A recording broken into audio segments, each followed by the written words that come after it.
pilot. I'm ready. All right. Well. And guess who is joining us in our spaceship this season? Oh, yeah. Can you see? You can pick her up. Okay. She's delicate. It's Florence the dragon. Isn't she gorgeous? She's so pretty. She's gorgeous. She's 3D printed. Isn't that cool? It is. I like her tail. I know. It's amazing how it moves. Oh, it's like very ASMR. Get it close. Ready? How does that sound, everybody? How does that sound, everybody? This is Florence. So anyway, step into the time machine and set the dial for 2008. Woo! Join us on a wild ride through the top films and their out-of-this-world soundtracks, all while uncovering the cosmic connections to the events shaping our world. Tune in and find out, because in 2008, all we want to do is and take your money. Hey! If you guys get that reference, then you know what's coming. Sonic chronic, frequency of the times. Sonic chronic. Hey, I'm Shayzee, cosmic alchemist, music producer and artist, and vocal vixen. Born in Xanadu and living in LA, ready to scratch that itch in your brain. And hi, I'm Mandy, singer, actress, lover, born and raised in LA, here to sprinkle a little magic everywhere I go.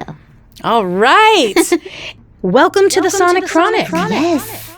Where we travel to a year and look at the cinema and its music and compare it to the state of the world at that time.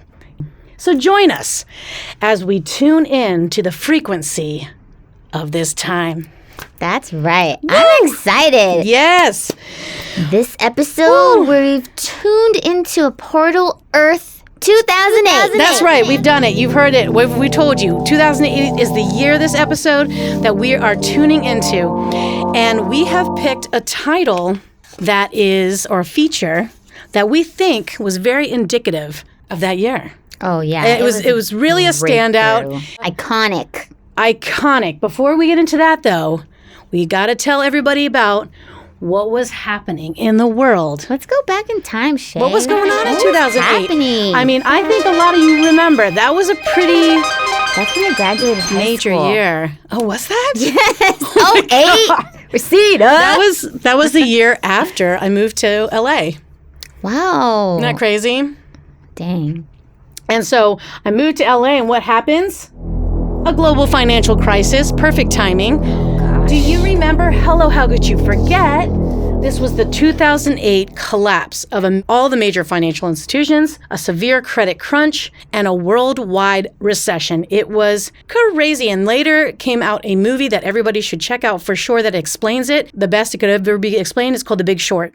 This crisis had far-reaching economic consequences, affecting millions of people and sparking discussions about financial regulation and systemic risks. And guess what? People lost their homes. People lost lots. What a strange, Can't believe that crazy happened. time. I feel like we're still kind of in that weirdness. But now we know.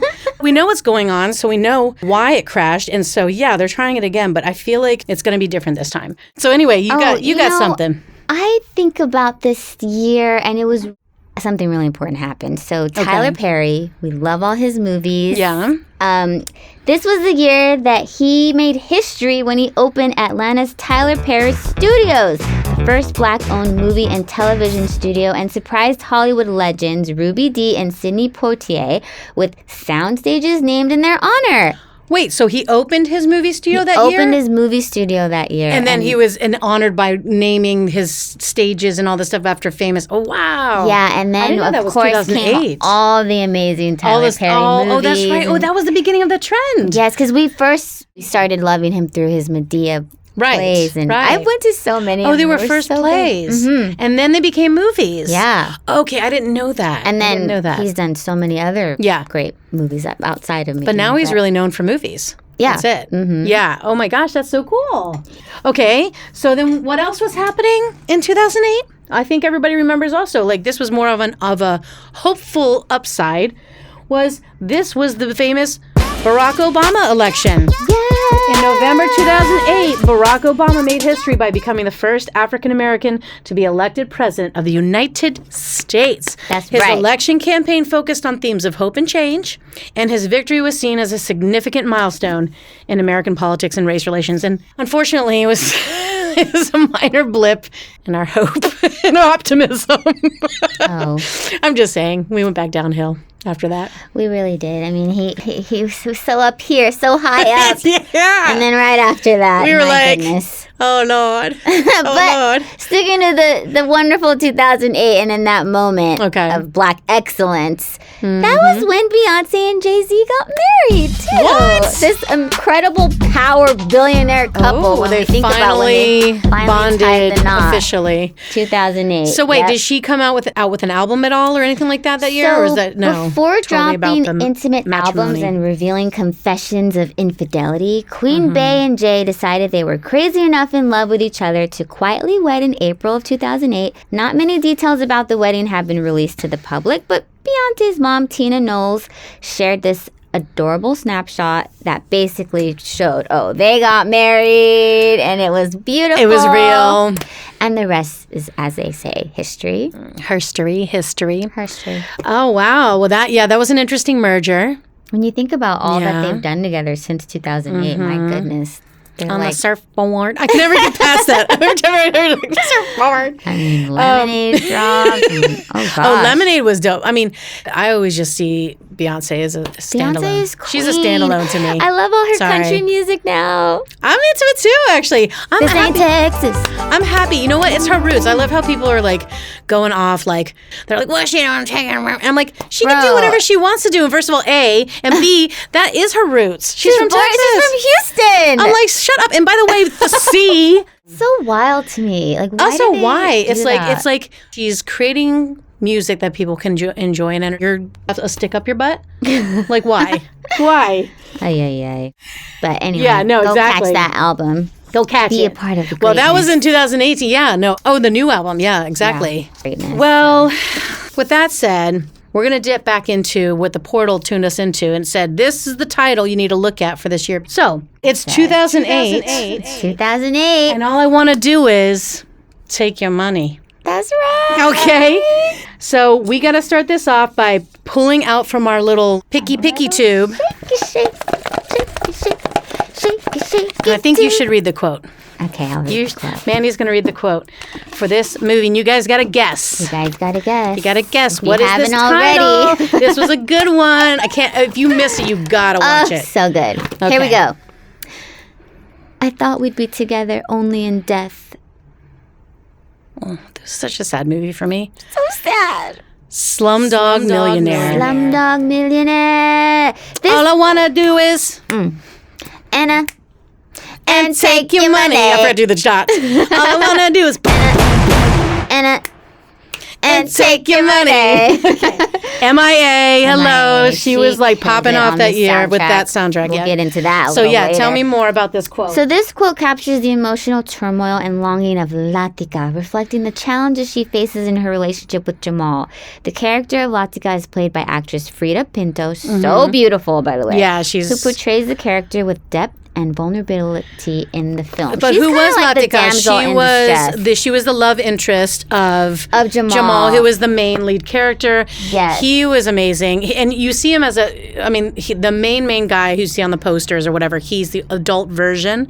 But of course, when you see the movie, you see him as a child, and then as he gets older, but it's kind of flashback as they tell the story. Yes, Right? Dev Which is really an Patel. interesting technique. Oh, do you remember the story? How they did it? Transitions in this film were incredible. Mm-hmm. Like we see them. Well, first off, it's a story about Jamal and his brother Salim Mm-hmm. and their friend Latika. There's these three little kids and That are living in an Living in impoverished part of India. Mumbai, in Mumbai, the yeah. slums of Mumbai, and Slums of they're Mumbai. just facing the harsh realities that children go through during that time, and it just portrays the spirit of slum children and the hope and release from bondage of poverty. And we just see them go on this journey and just try to survive during this time period. I thought first of all, there was a huge musical tie-in, even though MIA was like the title track that like, all I want to do is boom, boom, boom. and take your money. That was like the big theme and kind of like overriding song throughout. However, the soundtrack was amazing. It was so musical, like the sound design and how they used the music and the different moments. And it was intense. And there was moments of love and sweetness, but there was like moments of violence and craziness. Yeah. It was well done in that way. It's like a romance fairy tale, sort of. Yeah. Basically, we see Jamal and his brother grow up, and at a certain point, Latika gets kind of taken away into human trafficking in a way. Yeah, they were kind of a friend group, right, in the beginning. Trio. And then what happens is it also shows kind of an interesting thing where Jamal and Latika and his brother Salim, they end up getting separated, unfortunately. And what happens is two very different paths for himself and his brother. And so he and Latika had kind of a connection before they got separated, more than They kind his of are brother. in love. They were kind of in a love, like a kid love. Yeah. But and the brother, I think there was some jealousy. But what happened is Latika, she basically got held back, and same with his brother, but in a different way. Like his brother was like basically joined the gang that was like enslaving essentially these just girls. to survive, and honestly, you can't really blame him. It's just he just found a way to like survive. Well, it was actually that's why I really wanted to pick this title for this year, because talking about the financial crisis and things like that.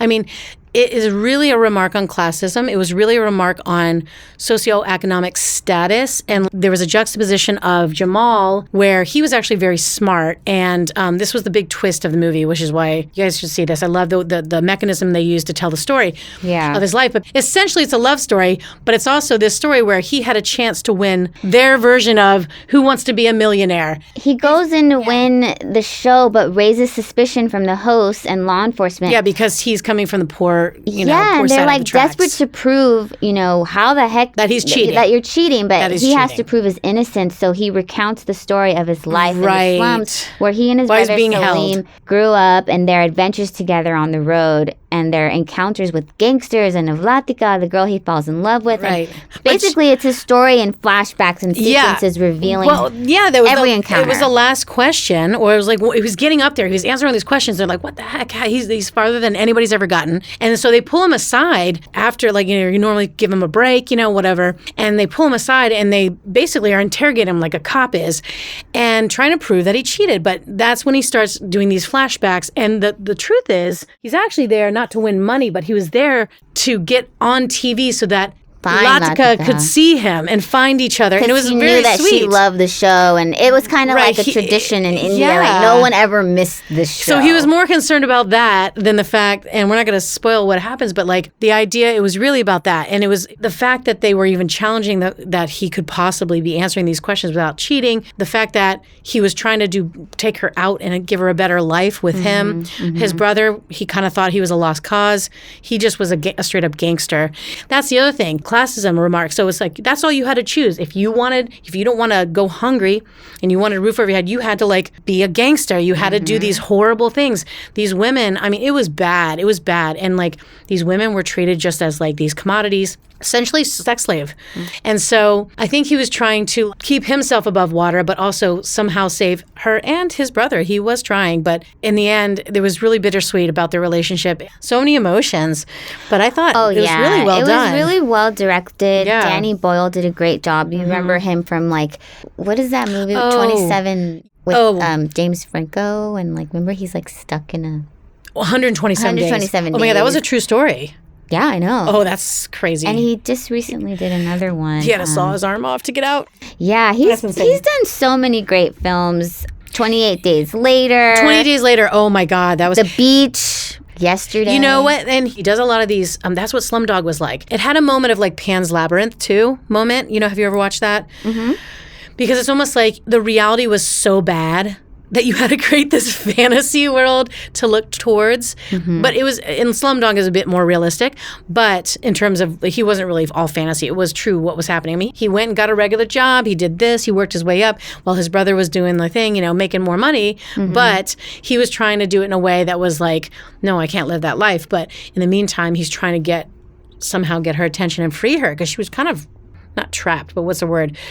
That guy, I mean, she was being passed around from rich dude to rich dude. She ended up being with like the head honch of the like kind of world mafia dude. Yeah, that Salim, the brother, actually worked for. So it was like exactly. this tie-in, but yeah, beautifully done. I did some research, and a lot of people would argue that it's not really like an Indian perspective. Obviously, Danny is British, and so he didn't. Some say it didn't really. If you're not Indian, you wouldn't really know how to like. That's portray that story. Okay. So some people say, I don't know, but he did a great job in the way of what beautiful. Part was not truthfully portrayed. I listened to an interview, and they were like, "Well, they didn't really capture like." What it's really like in Mumbai like that. It's not Was it too extreme? It's too extreme of how the children were living. Like people were like, it's not that crazy. Although it is like but it was exaggerated. A little bit for the story.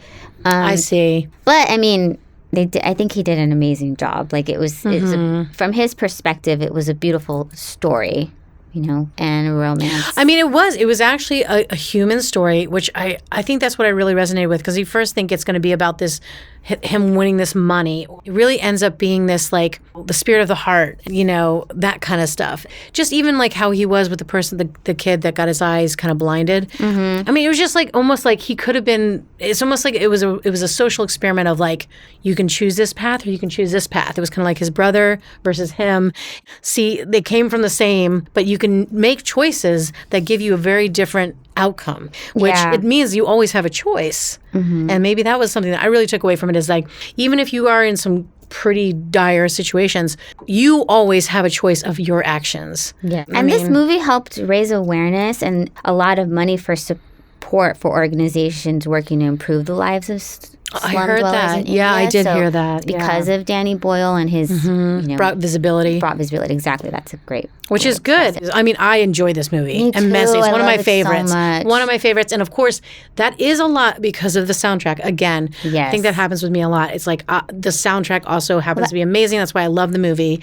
But the acting's phenomenal. The acting is phenomenal. There's a lot of new faces. And that's the thing I love about this, is because this is ethnically, we're finally looking through the story and the lens of people that we don't usually get to see, different cultures and different experiences that we don't usually get to see in Hollywood. Mm-hmm. And so it's almost like, again, we need to start honoring and acknowledging this diversity, because the more we do that, we can gain our empathy and understanding of how other people live in the world.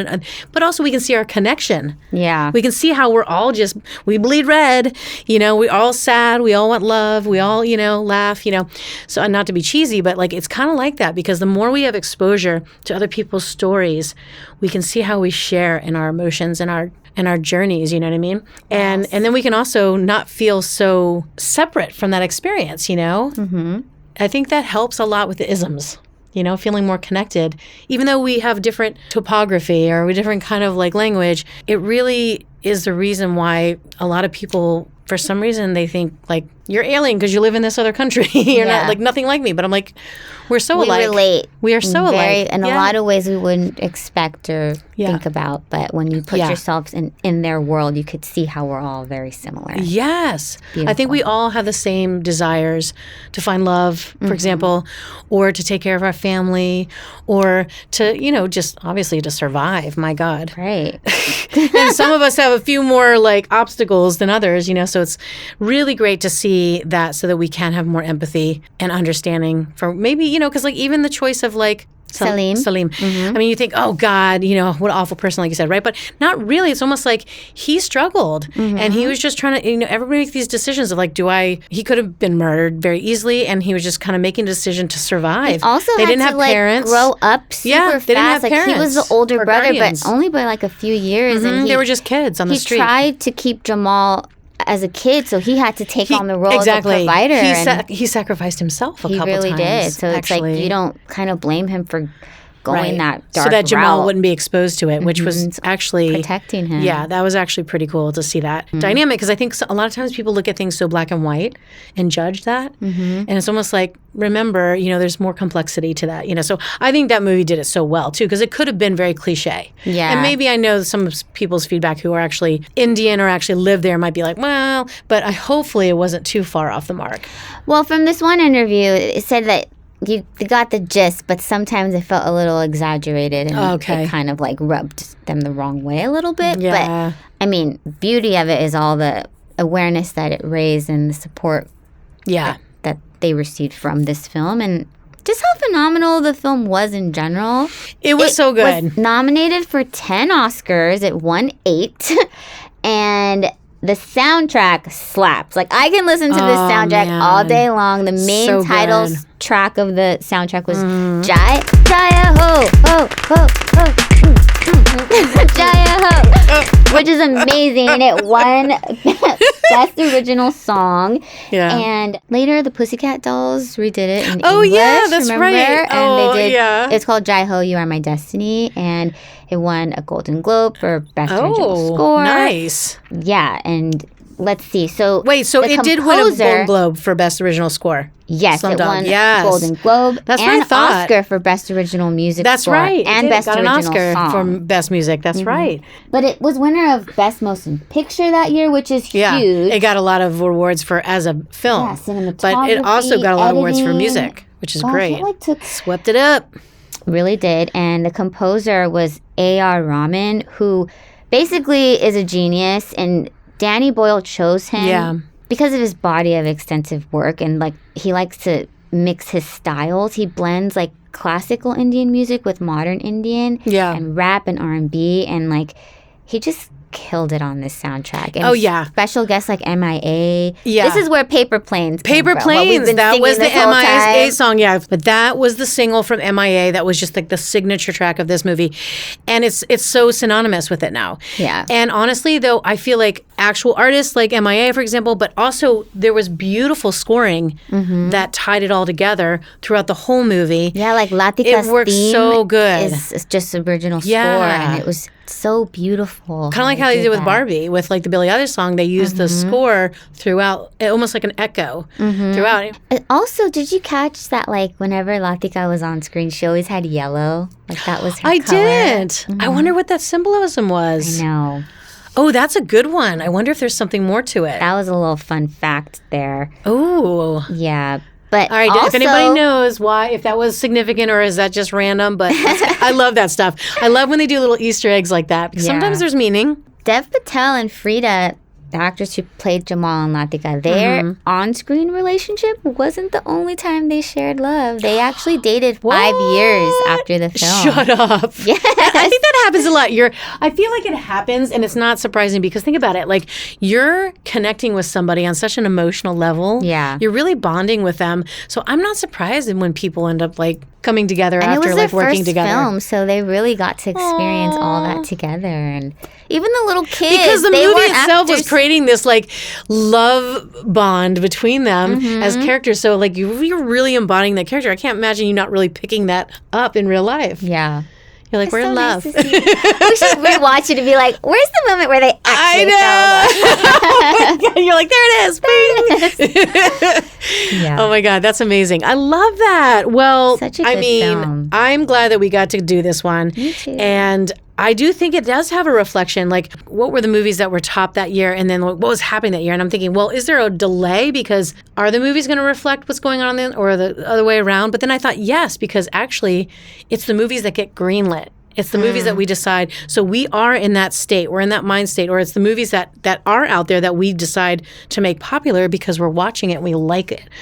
So it is a reflection of where our mind's at during that time. And I think the state of the world, the financial crash, all that stuff, I feel like movies like this where it's almost like, what perfect timing? Because it was almost a reflection of like, even if you have nothing to your name, if you have no money, because we're so, like money is such an anchor to all of our existence and our power and our value and all these things, and it just devastates us, right? But it's almost like it was to remind us like what's more important, and actually you'll be all right, even if love, whether it's between brothers, it's almost like, or your and we're feeling it too. It's almost like we're all like feeling this together, and it's like you're not alone.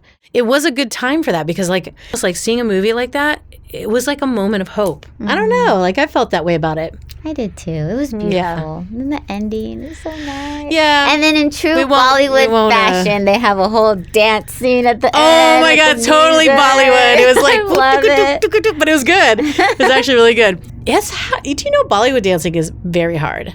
Yeah. It's like a workout. I love People don't know until they've tried music. it. You know what I'm saying? Oh, yeah. And it's fast. I did a Bollywood class. That's why I'm saying this. Really? And it was so hard. I thought, because I've done hip hop classes, I'm like, I got can this. imagine it's fast. It's and, like, super a fast, lot of and the movement. moves are hard, and you have to like be stretched. Make sure you're stretched. You get a cramp up.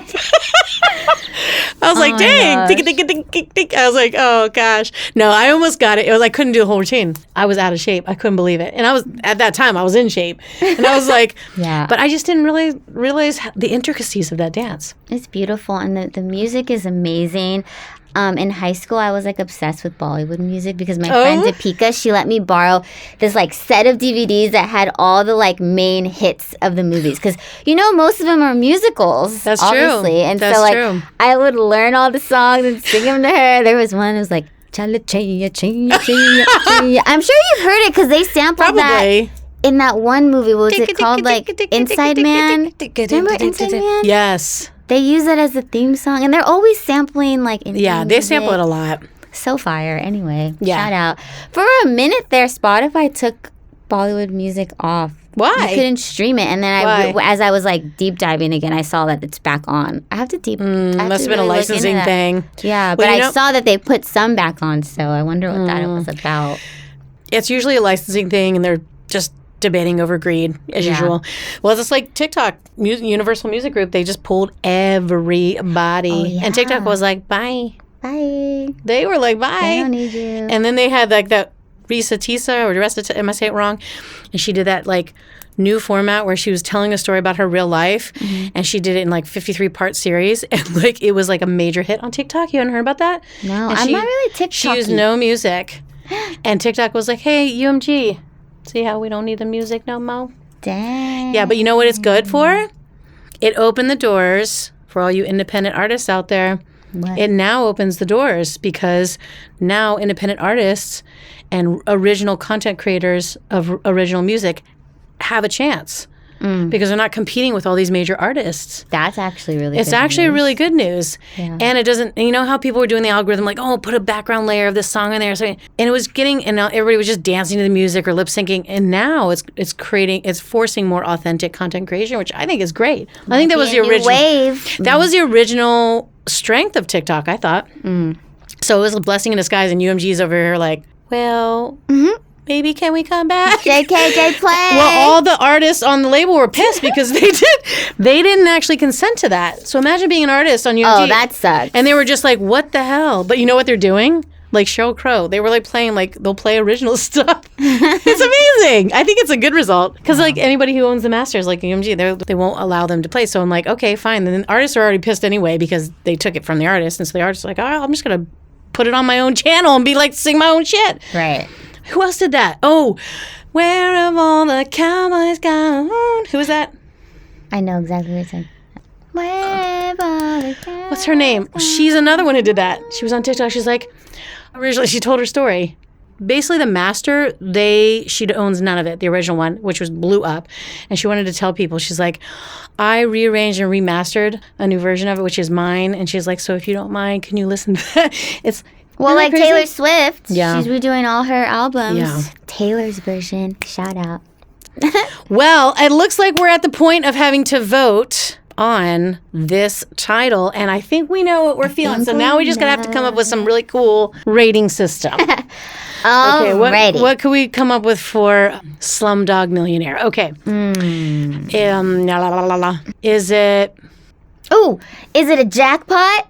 or Do you know Slumdog you're was on a the new nose. word that they coined for the movie? no? Yeah, it was a What? term That's an combined. interesting fact. It combines Fun the word facts? slum and underdog, perfectly reflecting Jamal's journey from the slums to the quiz show phenomenon. Slumdog. Oh, I didn't know that.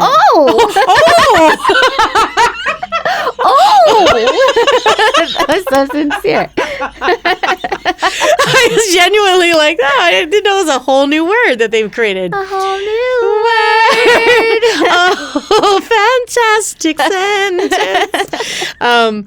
Okay, so then, jackpot. Was it a jackpot or was it a no more rupees? Ooh, No, that's all about money. rupees. Or broken train tracks. I don't know. Not on our game. I love when we reject each other's like ratings. Okay. Okay. It's a jackpot or come on, let's get clever. Let's get Oh, clever. remember when he fell on the poop to save Oh this picture? my god. Oh my god, I hated that scene so much. I couldn't rewatch Poor that. baby. I forwarded through it. I It was the worst. Okay, or was it a poopy picture? Okay, so was it a jackpot or a poopy picture? And we say jackpot! Jaya ho, ho, ho, ho, ho. Jaya ho. Oh yeah, I'm trying to add my little. Go watch it. It's Go watch beautiful. it. Go watch it. If you haven't seen it, Stands the shame test on of you. time. I was kidding. So yeah, that'll take you back. In 2008, now we hope we've really kind of created the flavors and the layers and the. So when you watch it, you can be there with us. But also, check out all those things we mentioned. Let us know if we missed anything because I always love those Easter eggs. And maybe tell us how you felt. Like, did you get a different take from it? Was there anything else that was kind of significant to point out? We love knowing like the take on like that thing. And if you thought it had any relation to like our remark about the classism stuff. All right. Well, let's move on to our honorable mentions, shall we? There's a few really The great spaceship ones. is getting a little antsy. It's like, come on, you still there? We got to fuel up. All right. So do you want to start it off? Sure, we have Benjamin Button. This incredible film with Brad Pitt, You remember Kate that? Blanchett, Taraji P. Henson, honey. That's they right. were turning it out in this film. It's based in New Orleans, and it's an elderly It's the famous man story. in a nursing home, and he ages in reverse. Yeah, and we see remember? his love story. And Yeah, like, it's that he's growing famous up and- concept of, he ages in reverse. He comes in as a crotchety old little baby man, yeah, and then he dies as a little baby. young baby. And we see his love story with Daisy. played by Kate. Interesting, not social experiment, but social question. Like, what would it be like if we Right. actually aged in reverse? And so it was an interesting human love story in a way. It's really beautiful. It also is during the time of still pretty overtly racist yeah. in the time frame that it was set, and I think intentionally because the family that took him in, because the original woman who birthed him Didn't basically want him. ditched him because he looked weird because the husband thought he looked like a monster. And so it was a woman that worked for her, a black woman that worked for her, right? That was Taraji. And they basically adopted him and raised him. And so he had a very different upbringing, different perspective, which is really important because I thought that was a cool part of the movie. Yeah. Because he was raised that way instead of a typical white male. I think he had a very different vantage point of the world, which was kind of cool. And he had a different relationship with people at that time that did not mix. You know what I'm saying? And so that was Brad cool. Pitt is very dreamy in this. Oh, Brad Pitt was at his Prelude. peak. Super. I feel like he was at his peak in this time. If you notice, a lot of the times in his films, he's always eating something I didn't. when he's acting. Yeah. Oh my God, is that a thing of his? I think so. Oh my He'll gosh. always have like gum Now in I'm his gonna mouth watch he's that. eating. Oh, Like I wonder if that's like a mechanism. Yeah, Some actors do that. it helps you like in the scene and like As long as it's not too distracting. But Yeah. oh, wow, that's really catch interesting. that. All right, I'm gonna watch that. Yeah. It's so Okay. cool. I'm like, good tip. Oh my God, that's so cool. The other, who is his love interest in this one again? Kate Blanchett. Oh, Kate. Oh my God, I love her. Yeah. She's one of my faves. Always. There's something about her essence. It doesn't even matter what she's playing. I don't know. She just embodies So, like something magical. Like she's a, kind of a goddess energy. royal. Yeah. But even when she's like being So plain, elegant. Yeah, she's very elegant. And she's a ballerina in this movie too. She so is. it's That makes very sense. Great movie.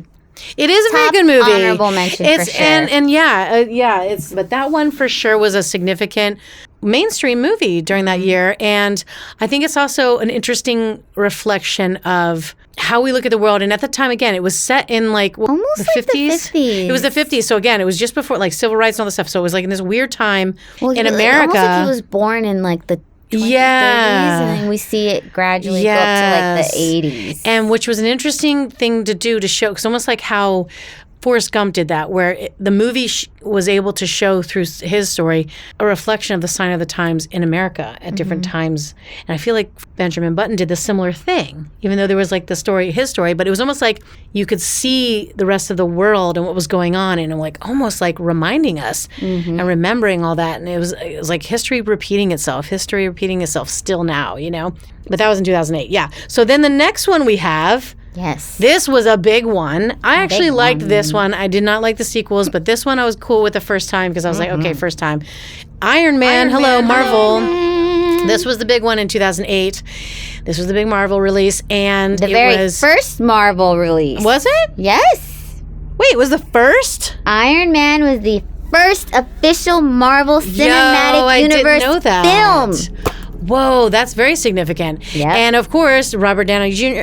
I can't speak. Robert Downey Jr. He was the lead in this, and directed obviously by Jon Favreau. This is one of his main films. It grossed $585 million. Yeah, I remember seeing it in the ArcLight here in L.A., Hollywood, when ArcLight was still open, and they had the actual Iron Man suit that he wore, which he's so tiny. And it was on display in a display glass. Of course, they always have those things.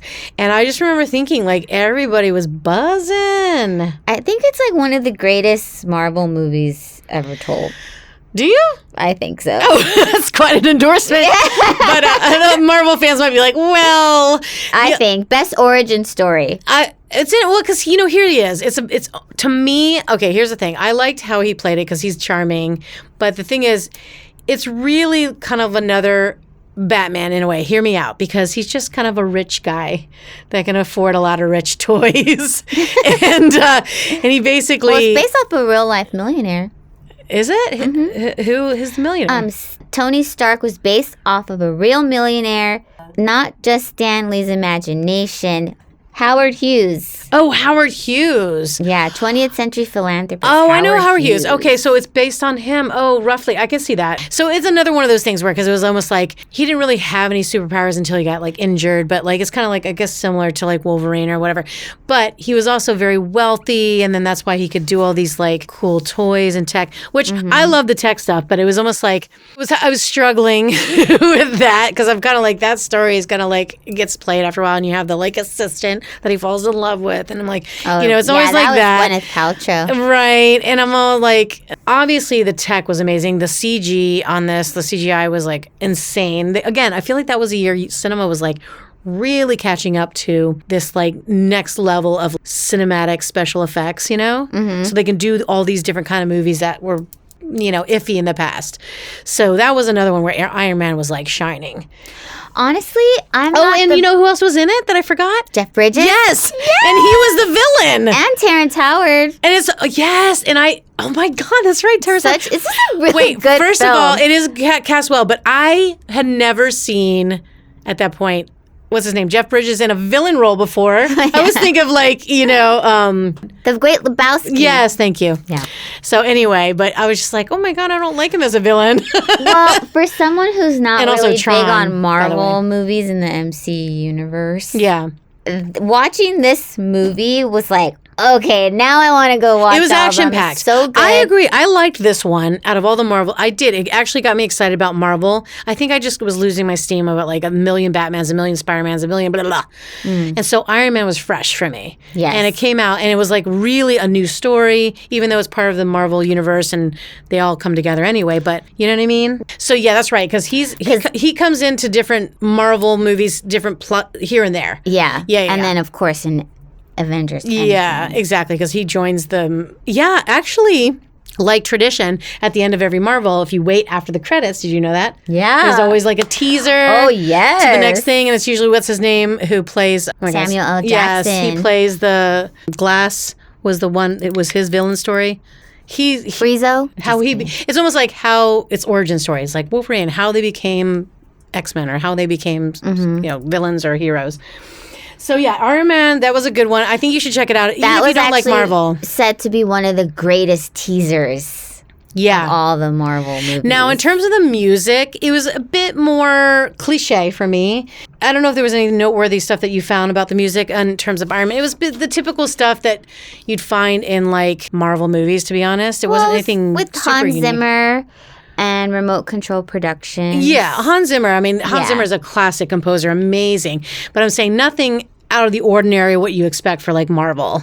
Yeah. So it wasn't like any standout artists It was or just any like standout. big band style. Yeah. And, kind of classic stuff that you expect. Yeah. it's basically what Jon Favreau is used to collaborating with. Yeah. So like John So it didn't really. You're actually right. Outside of their norm the of soundtrack that. was negatively received by the critics. Yeah, because it was kind of like, a dialed in thing. It was So, still nominated for a Grammy. Not anything groundbreaking. So Check it out if you haven't already. check it out. It's worth it. Disney It's worth Plus. it. It is worth it to check out. And then finally, honorable mention that year. Let's kind of change the tone a little because I think we need a comedic relief.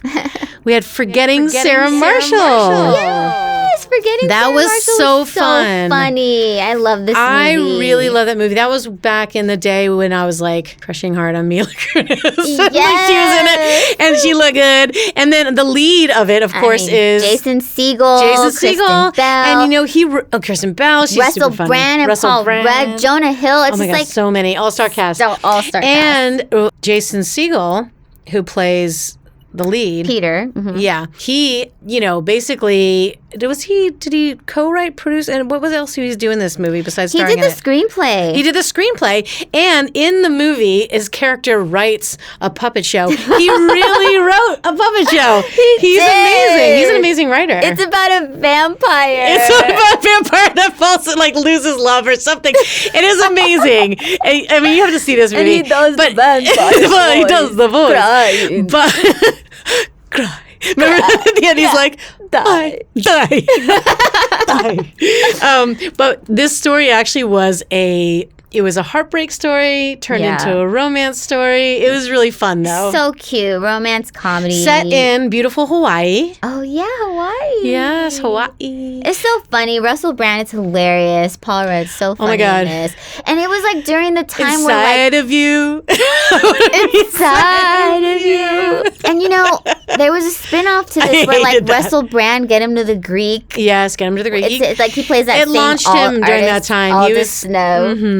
He was. That's right. He played the same character. This year, like a lot of those really funny classic movies Yeah. came out, like with the same kind of actors, like 40-Year-Old Virgin. Oh, the and comedic, vibes. Step Brothers. And Oh yes, Step Brothers is right. what was the Jonah Hill movie? Like that main one, Superbad? Superbad. Yeah. Like all of these. I feel This like we is were in that 40. space, right? We needed that. It was almost like this, again, it was kind of about relationship and people experiencing the stuff we experience, but it was almost like giving it like this comedic spin. Oh yeah, this know. from this year up until like a few years after that, we got all these classic comedies. Yeah. So good. But oh man, the cast, it makes the difference. And and what's her name? Kristen Bell. She's unexpectedly funny. I don't know. so Like you funny. wouldn't think Her she comedic was. timing Would is be. hilarious. Because she's like, she just kind of like has that cool, like not so much dry, but it's kind of like unexpected wittiness and like She's so incredibly pretty funny. talented. Like she's pretty funny. She's this amazing singer. Oh yeah, she's a singer too. Frozen. Mm-hmm. Like That's right. Yeah, I mean, I loved her in The Good Place. Have you seen that TV I've seen series? some of it. Oh, It's I so love that good. show. It's so good. But yeah, no, stuff like that. And then, of course, like everybody else, like Jonah Hill, and Yeah. they're all funny, of course. So yeah. helpful. Well, oh my gosh. It looks like we have summed up our trip right now. I think That's a wrap on I 2008. think Florence is back with a snack, so we gotta take off soon. But yeah, so like we said, anytime we are mentioning honorable mention, you want to deep dive more, or maybe we're in a year and you would love us to visit another title that you think is significant and noteworthy or something worthy of exploring, right? Spelunking. But we'd happy to do it. And of course, we're going to be on Spotify, so spread the word. We're going to be launching our new season. This is Going to be on video as well on our YouTube channel. Yay! The Sonic Chronic YouTube.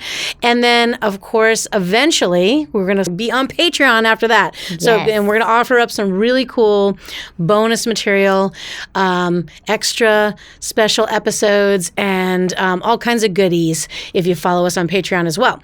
So please, Season 2, we got so stick with much us. coming to We ya. are fueling up, and we got plenty of years to visit and plenty of titles. So hopefully, the good thing is when you travel with us in our spaceship, it stops time for you, so you don't age. So this is a benefit of listening to the show. It's a fountain of youth. You didn't know it, but now you do. All right. So with that said, that was the frequency of that time. Woo! Boom!